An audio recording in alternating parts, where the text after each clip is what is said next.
Agents of S.H.I.E.L.D. episode 12 titled Seeds. This episode was actually really good. It had a lot of different elements that I wasn't expecting. For one, it focused a lot, on some of the specifics of S.H.I.E.L.D., mainly some of the schools, how we have operations and then, science, and then, they mentioned the sandbags quite a bit in this episode, just, in name. But we got to see the school that Fitzsimmons, where they grew up and graduated from, and that was really cool. They're like the rock stars of this school because they graduated. They were the youngest to ever graduate, and they went off to work for Shield and actually be agents in the field who have obviously done all the crazy things we've seen them do. So it was cool to actually get a deeper experience for Shield and some of the I don't want to say lesser qualities, but that's kind of what it's like. Sort of the training, I guess I should say. So we get to see one of the huge training facilities, which is more for the nerdy people. And I kind of love how when they first go there, they talk about the difference between, basically our operations is kind of the jock portion of it, and then, I can't remember the actual name of their school, but science, the science portion of it is for kind of the skinnier, nerdy people, and people that just get along and they make things. But it was a really good episode, and I love how they kind of played it out, and it seemed fairly simple. It starts off with a random thing. Some people get attacked. There's a kid who seems suspicious, and then he gets attacked, and it's like maybe he did that to throw it off, or maybe he was attacked, so it kind of means he's not the person who did it. But of course, we find out both he and the first guy who was attacked, they are the two that actually are the ones freezing themselves, or at least attempting to. At least the second guy, he was actually frozen. But they did all this to get Fitzsimmons there, and I believe it was mostly for Fitz because he was the one who actually ended up helping the guy. And obviously, Fitz and Simmons, they both have specific talents, and Fitz is the one who would kind of make random things, to, just to make stuff. So the guy in this episode who basically created the machine, who's like the smartest person at the school, he tricked them to basically get them into the school to help him out and figure out his own problem, so that he and his friend, or who was kind of his friend but might have been manipulating him, but he never really found that out. You know, they're working with this guy Quinn, who comes in this episode. He seems like a normal guy who's just rich and he's trying to do this or that, but he's actually a really bad guy, and he wants them to make this machine that ultimately creates a superstorm at the end of this episode, which is one of the things I really enjoyed because it gave us something we never got to see, which was a lot of actual CG in this, which some of it was sort of slightly cheesy, but I don't, not really.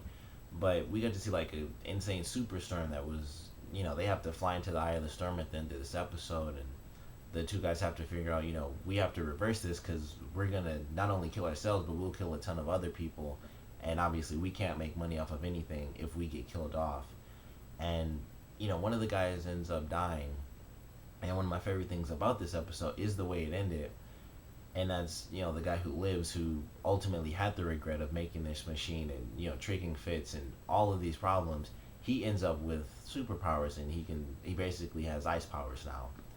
And it seemed, the way they did it with the sort of high rising music made it seem like he's going to end up being a villain later on, which makes perfect sense. It's kind of the perfect ingredients for someone to become a villain. Like, he was kind of manipulated by someone in his own school because he never really knew that guy, and he never really had any friends. And then this guy befriends him, and he says, hey, if we do this, we can get a ton of money from this guy who also seems okay, but he's actually a bad guy in disguise. And it just feeds into that. And then of course the deal gets canceled, his friend dies, and now he's just left alone because no one else can really help him deal with the fact that he was alone and then help someone, and that guy got killed because the machine was struck by lightning, and he died in front of him. So it was the perfect story to start off like a super villain, and hopefully they can kind of work with this guy and he becomes a hero at some point. But I'm pretty sure when they actually reintroduce him, if it's not in this season, in next season, he will be a villain, and it'll be months later maybe, and he'll have a lot more control over his powers, and we'll get to see them go up against someone who isn't exactly a villain but is out for revenge, and of course he'll be trying to find Quinn if anything.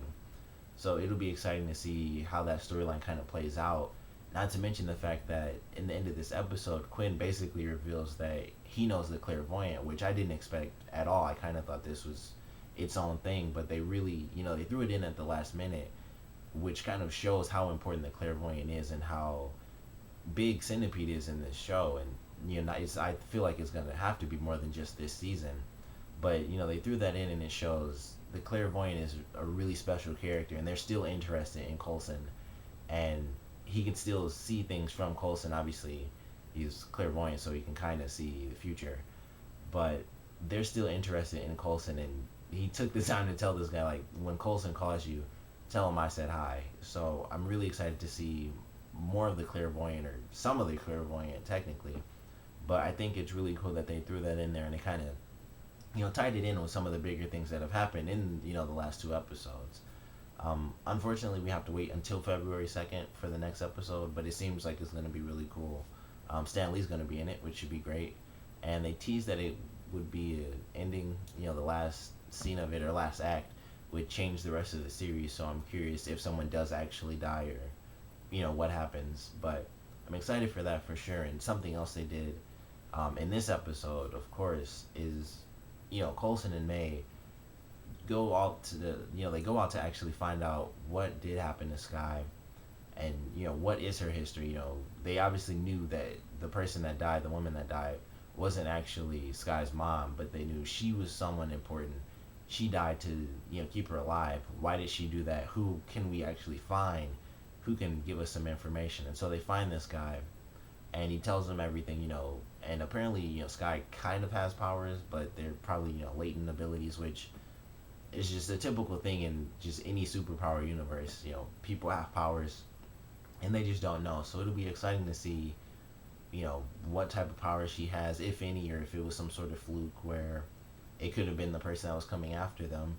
And obviously leading to that, who was coming after Skye, and why in the world was this person killing off all of these people just to get to this baby who may or may not actually have powers, and most likely does because it's television.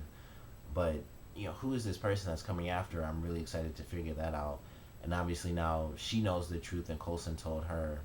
So it'll be good to see their interactions, and how she kind of hides it from the rest of the group, because of course she knows Coulson and May know, but we'll have to see if she actually tells everyone else, because it's obviously something incredibly personal, and she didn't tell them when she was looking for it. So with her finally knowing everything, she may or may not decide to actually tell them the whole story now that she knows it. But we'll have to wait and see how that plays out. But I'm definitely excited to see if Centipede is somehow involved in that too. If I doubt that's the clairvoyant as well who is actually looking for her, mostly because I feel like he would kind of know how to catch her because he's clairvoyant. But who knows how it's going to tie into the main story, or it could be the side story. But either way, this episode I really enjoyed. Just it gave focus to Fitz.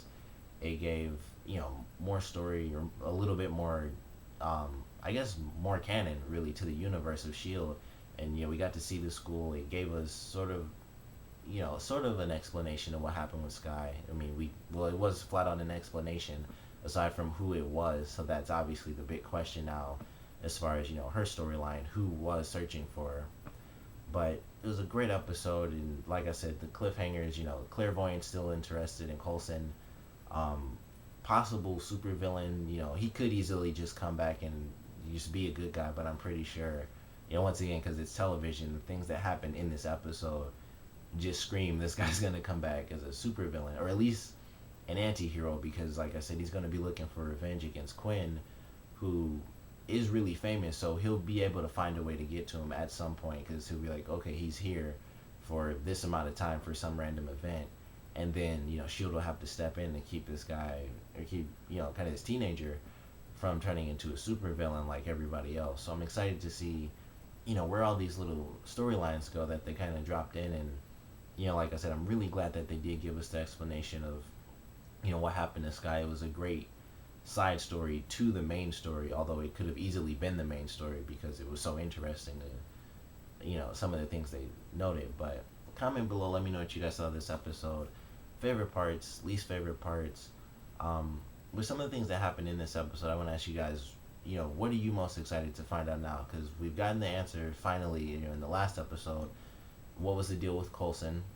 We also got a tease in that where Of course, I can't remember his name, but the first guy who had superpowers, he's missing a leg, and now Centipede has him.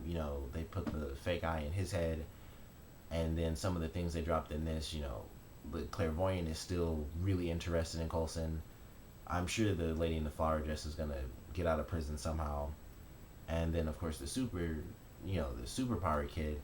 What's like the biggest lead that you guys are interested in? Is it the superpowered kid? Is it the clairvoyant? Is it just Centipede as a whole?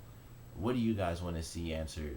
You know, the earliest, I guess. So comment below, let me know what you guys think, and thanks for watching.